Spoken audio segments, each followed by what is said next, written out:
Good evening, everybody. This is a live emergency briefing as a tornado threat continues across the Texas Piney Woods, just to the northeast of Houston. We are monitoring this HP Beast. It continues to have a tornado warning. This is for Tyler County in Texas for strong rotation just to the southeast of Woodville. You can see this little RFD, little dry slot that's punching in right on this embedded hook. And we can look at the velocity imagery and show you exactly where that rotation is located, just very close to the Woodville area. You are included in this tornado warning, and you can see this inflow coming all the way, wrapping all the way around this large, relatively broad RFD gust front. But then anywhere along this zone here, this shear zone, that's where the circulation can tighten up. It can get underneath that mesocyclone, get stretched into the vertical, and that's when you get the development of these tornadoes. And it looks like the strongest rotation just on the southeast side of Woodville, Texas, east of Highway 69. And let's take a look at some of these dual pole products to try to see if there is a little bit of a correlation drop associated with this storm. Maybe a little bit of a drop associated with that mesocyclone there, very close to the Woodville area. Right now it is still radar indicated, so it's probably more of some noise there with the latest scan. But we do have that new tornado warning continuing here. And you can see this inflow going all the way up around, wrapping all the way up. That area in red, that's the inflow. And then you have this relatively large but kind of a broad RFD where you have the westerlies coming in here west to east. And right along this shear zone, south side to the east side of Woodville, that's where you want to watch for the development of tornadoes. And there was a tornado that happened earlier on the east side of Houston, and another tornado report as well, just to the north of Houston. I saw a video of that tornado.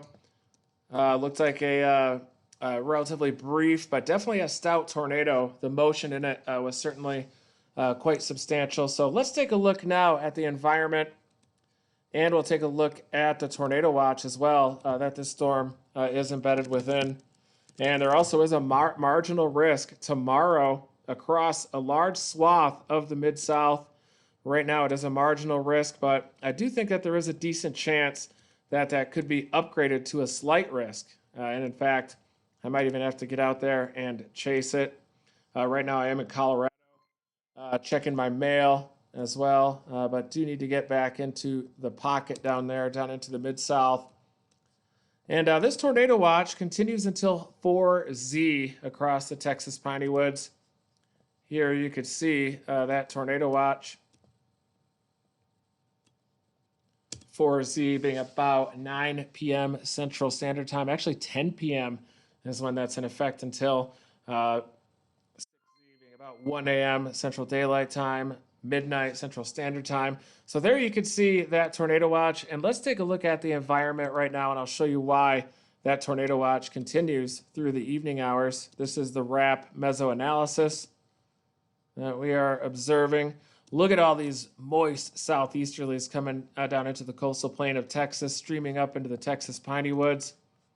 Still a lot of CAPE, 2,000 plus CAPE across southeastern Texas.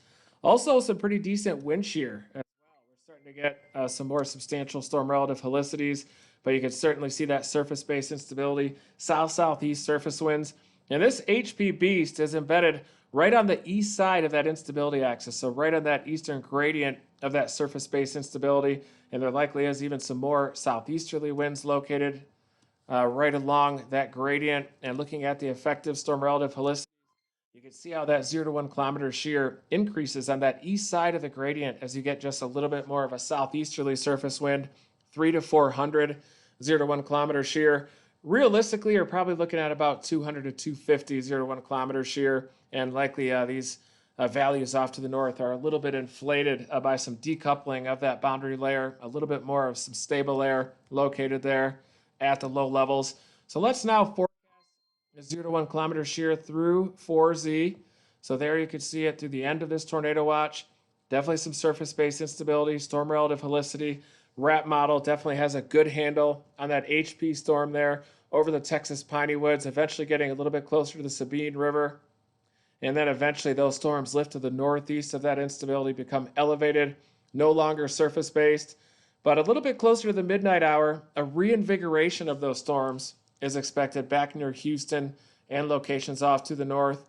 So I wouldn't be surprised to even see a continuation of that tornado watch as well, even after the midnight hour. So let's now take a look at tomorrow and see if there is some potential for an upgrade in severe weather.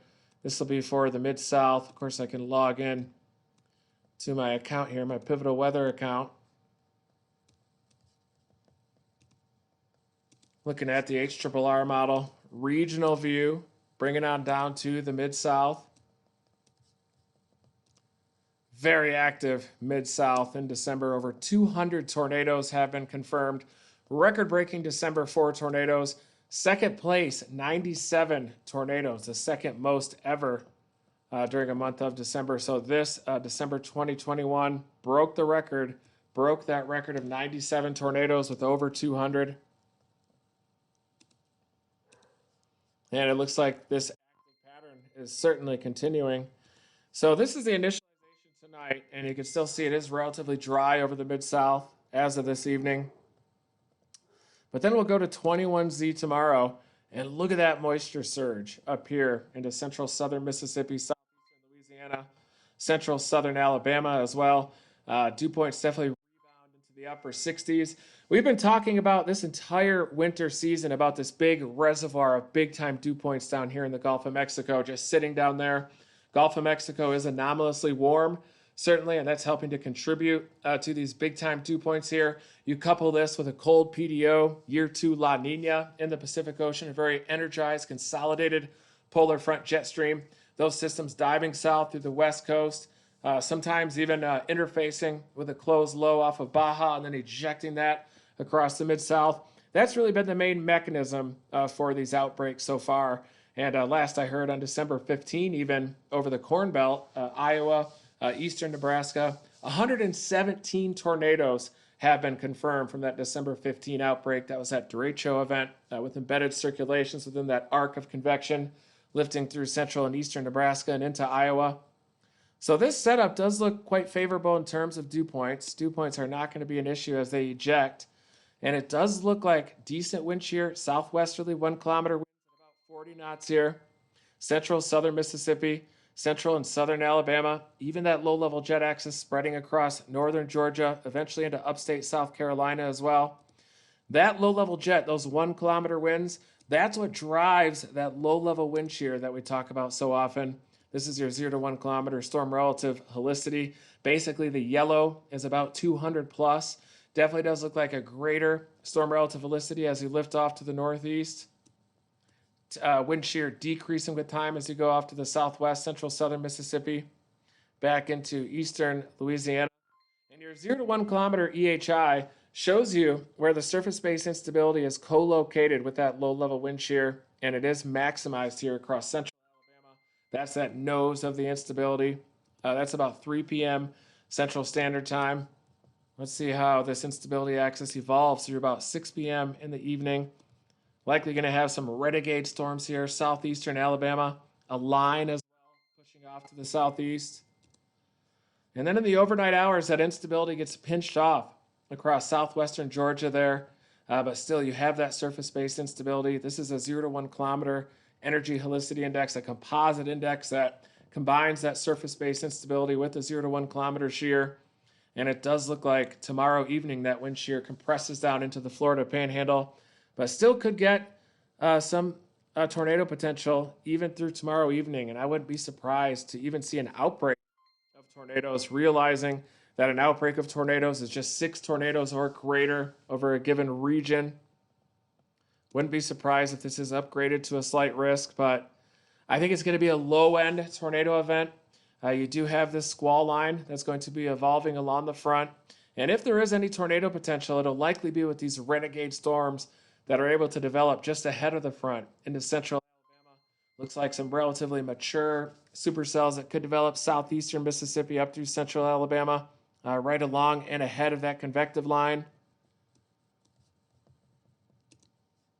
Looking at the midday hour, this is at about noon Central Standard Time. And you can see this warm advection forcing up against that front. Isentropic lift, we call that. Northerlies back behind the front, and that low-level jet just streaming up along it. That's going to create convection that's going to develop at around midday, and that should gradually become surface based as we go through the early afternoon. I don't think, though, that the tornado potential will develop until a little bit later, although that is a 50-knot low-level jet there lifting through central and northern Mississippi, and this is at the noon hour. So really, any of those renegade storms that are able to develop and evolve and mature out ahead of that front, out in the open warm sector, these will start to have tornado potential as early as about noon to 1 p.m. HRRR hinting at even some supercell structures in these feeder bands up through central southern Mississippi, coastal plain as well.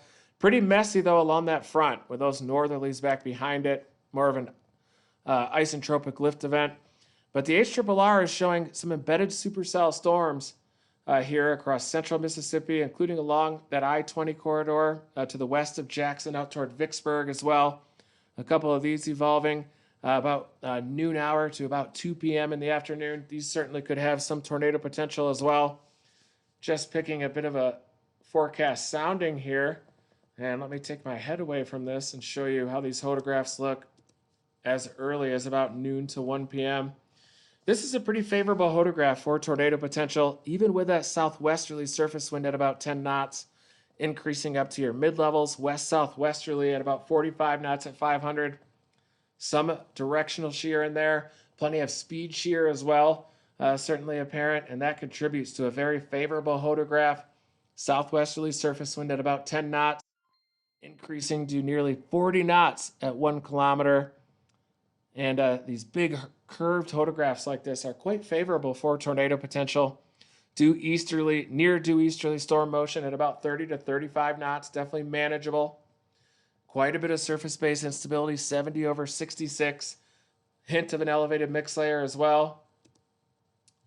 So I do think that this environment across central and southern Mississippi and along this front to the west of Jackson will have some potential of tornadoes as this convective line evolves through the day. And then look at this feeder band going from the Mobile, Alabama area up through southern Alabama, up through the Montgomery area. These are some renegades that are going to evolve about 2 to 3 p.m. Central, southern Alabama, moving into southwestern Georgia as well. And these will certainly have some tornado potential as well. It looks like the wind shear is a little bit weird. Let's take a look at a forecast sounding just ahead of that convective line. And boy, it does look supportive of a tornado potential. Look at that photograph, well curved, even a slightly weaker low-level jet further south, southeastern Alabama, low-level jet there, pushing 35 knots. But your directional shear is the key here. A relatively weak due southerly surface wind, and then up in the mid and upper levels of the atmosphere flipping over to a more due southwesterly wind. And that leads to a big curved photograph, quite a bit of area carved out between that very curved photograph and your east-northeasterly storm motion there. Good cape as well, steep lapse rates in the low levels of the atmosphere. Your 0 to 1 kilometer SRH of about 185, just shy of 200, is supportive of a tornado potential with these renegades. Due easterly storm motion there, so definitely going to keep a very close eye on those renegades as well as they lift off to the northeast. Here's 23Z. And some evidence of some QLCS potential even within this front. Definitely arriving in the Atlanta area there. Feeder band evolving as we're getting close to sunset, 6 p.m. Central Standard Time, 7 p.m. Eastern Standard Time. I do think there's a potential of some tornadoes here, southeastern Alabama into western Georgia. I'm going to keep a very close eye on this tomorrow as well. We do have a marginal risk right now for severe weather, but I would say that an upgrade to a slight risk is almost a certainty with this event. By 1Z, though, your low-level jet starts to eject, starts to veer, shifting to more of a west-southwesterly direction, shifting over toward more of central, eastern South Carolina, eastern North Carolina as well with that low-level jet. Northerlies coming in back behind it. So I don't see this as a substantial outbreak, but I do think it has low-end tornado outbreak potential, realizing that a tornado outbreak is just 6 or more tornadoes in a given region. A lot of directional shear along this front. Messy storm mode along the immediate frontal boundary. But look at the evolution of this low-level jet across the Mid-South through the afternoon hours.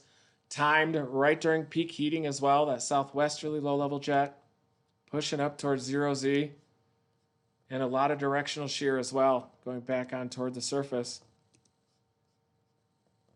Subtle little surface low that's going to move along that frontal boundary as well, starting off near central Mississippi. A little bit of just to the west of the Jackson area, looking more at those wind direction. That southwesterly wind there near Monroe. I do think that surface low, a little surface pressure perturbation is going to move right along that frontal boundary, central southern Mississippi, central Alabama. And it is possible that wherever that little subtle surface low is able to move, you could get a bit more backing of those surface winds right along that little ripple. And it is possible that there could be a slightly greater tornado potential within that zone there right along that frontal boundary. And you do get some decent dew points there right along the front. Mid to upper 60s, overspreading the Tuscaloosa, Birmingham area by peak heating. So I do think that there certainly is some tornado potential across portions of the Mid-South, central southern Alabama here, even down through the Mobile area. Going down, picking a random sounding down near Mobile, you really start to shrink those hodographs. So look at how small that hodograph is as you go south of that low-level jet axis. So I don't think that southern Alabama necessarily has a very robust tornado potential. Even though that's a nicely shaped hodograph, your low-level jet is just a little bit too weak of 30 to 40 knots. My rule of thumb previously when I would chase is basically if there were 20 knots or less of a 1 kilometer wind, especially a 500 meter wind, then there is tornado potential, or that 20 knots or greater usually is enough to give you some tornado potential. If you have at least 20 knots raw magnitude, 1 kilometer, 500 meters just above the ground. But out here in the Mid-South, where more of your low-level wind shear is contributed by speed shear rather than directional shear, sometimes that lower threshold for that 1 kilometer wind and 500 meter wind is probably closer to about 30 knots. But with this setup, you do get enough directional shear, shifting from a relatively weak south-southwesterly wind to a pretty strong 1 kilometer wind in excess of 30 knots, especially out ahead of this surface low, little subtle surface low that moves along that frontal boundary, leaving minimal wind shear in its wake. And that includes down here near coastal Alabama as you're shifting to a more westerly, relatively weak 1 kilometer wind. But that stronger low-level jet axis does eject off to the northeast, central, northern Georgia, and eventually overspreads that instability axis moving into central and upstate South Carolina. So I'll be keeping a very close eye on this tomorrow.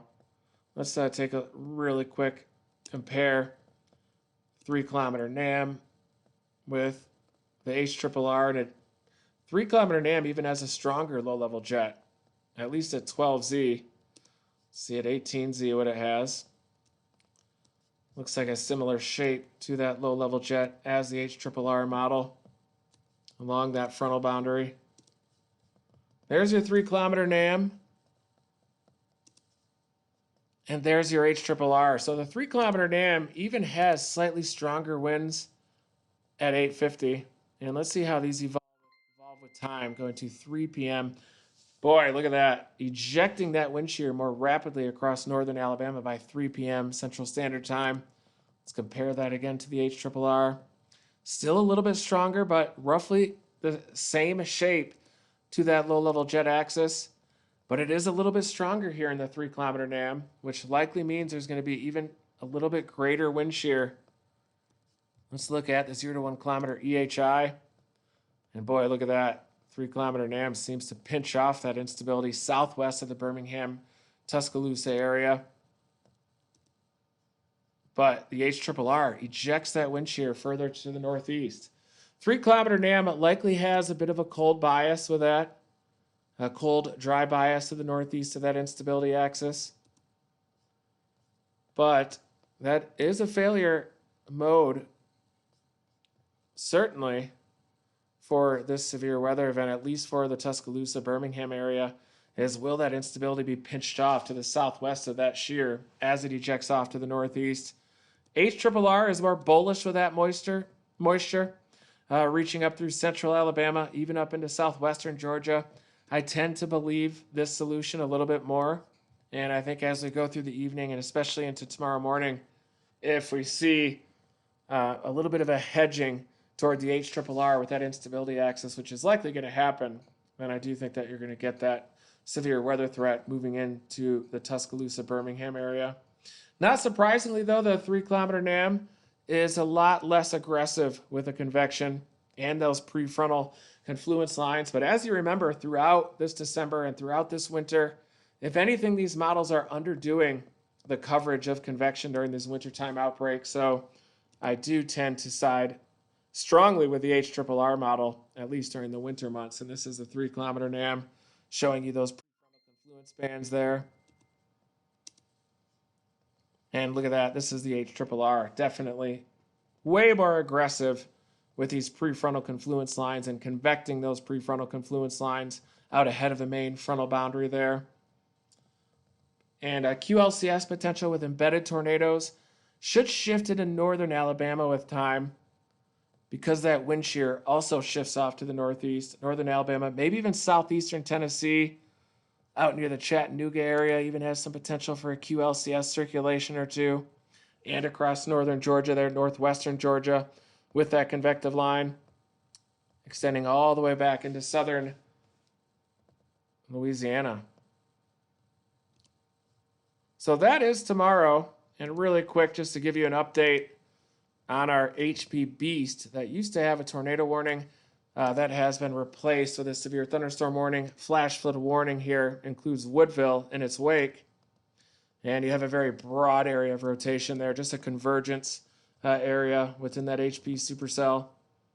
Big blob there, likely going to see more flash flood warnings off to the northeast, maybe out near the Jasper area. But as this convection continues to get more messy as it lifts off to the northeast, we'll probably see that tornado watch be allowed to expire. But the RAP, the short range models, are definitely showing a reinvigoration of that convection near midnight, not with tornado potential, but with definitely some flash flood potential down in this area. See what this flash flood warning says. Between 3 and 5 inches of rain. Additional 1 to 3 coming up as well. So Woodville area, an even more dangerous threat in the wake of that HP tornadic supercell. Had pretty broad rotation, but it is putting down a ton of precipitation, a lot of rainfall. Here you can see that swath of about 3 to 5 inches from Highway 146 through the Woodville area. Flash flood warning includes Warren up through Woodville, Dosette as well. And eventually that's going to spread off to the northeast, and you'll likely see those flash flood warnings continue to the northeast of Woodville, eventually overspreading the Jasper area. So I'm going to continue updating you on the severe weather threat tomorrow across the Mid-South. We do have a lot to cover tomorrow morning. There you can see that rainfall swath. Majority of that rain did fall to the southeast of Woodville, even though you are included in that flash flood warning. Heading south on Highway 69 out of Woodville, definitely not advised. You'll probably encounter some flash flooding there to the south of 69. Big pipe of rainfall to the north of Hardin there. So I do think, though, that this tornado potential is transitioning to more flash flooding as these slow-moving HP monster storms that are relatively low in the organization category continue to produce a lot of rainfall as that low-level jet continues to increase. So I'll do another live briefing tomorrow morning on the severe weather threat. If it does upgrade, then there is a chance that I might have to roll out there and cover that severe weather threat. But I'm going to continue to monitor that potential tomorrow across the Mid-South. I do think the greatest tornado potential is with that band of renegades central southern Alabama by about 1 to 5 p.m. But I still think that it's going to be upgraded to a slight risk from a marginal. So thank you, everybody, for tuning in to this evening weather report, severe weather breakdown, and many more to come. Never stop chasing.